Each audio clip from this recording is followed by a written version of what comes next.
Hi, John Green and Nerdfighteria. My name's Marissa Meal, and I'm making this video in hopes that you'll watch it because one time I posted on one of your videos and you responded, and I don't remember what I said and I don't remember what you said, but I remember the fact that you commented, and it made me feel kind of acknowledged, and that was cool.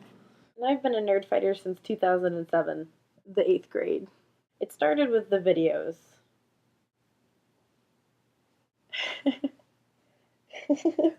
And one day in the 10th grade, when I was 16, I found paper towels. Hi, Margot.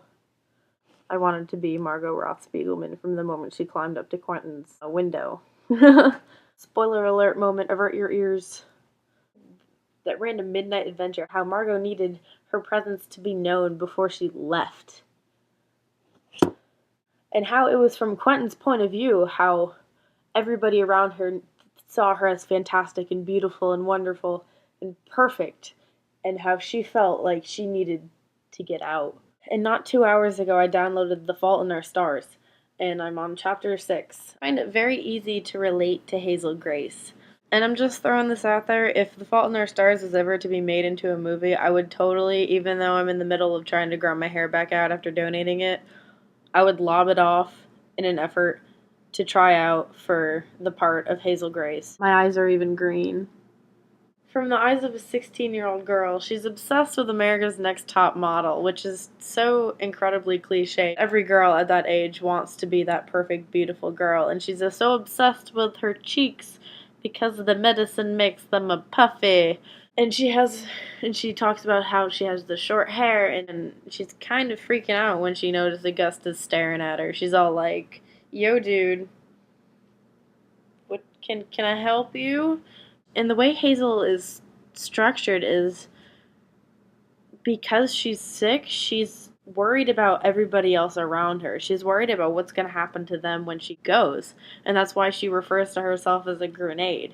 And that brings up her obsession with an imperial affliction, because she doesn't care that the book ends in mid-sentence. She doesn't care how the main character dies. She cares about what happens to the girl's mother and what happens to the Dutch con man, if he's actually a con man, what happens to the stupid hamster.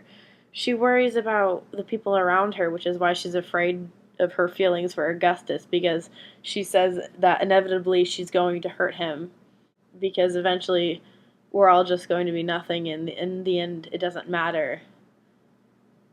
And that's how she feels. She feels like she doesn't matter.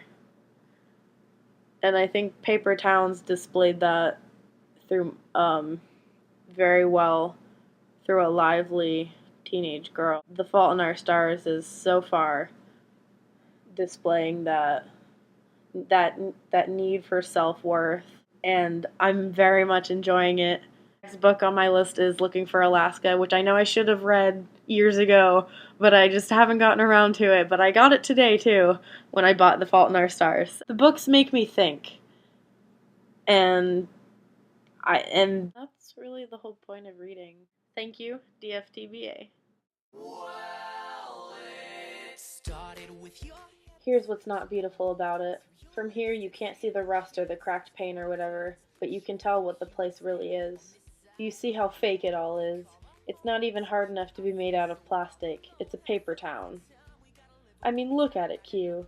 Look at all those cul-de-sacs, those streets that turn in on themselves, all those houses that were built to fall apart, all those paper people living in their paper towns, burning the future to stay warm, all the paper kids drinking beer that some bum bought for them at the paper convenience store, everyone demented of the mania of owning things, all of the things paper thin and paper frail.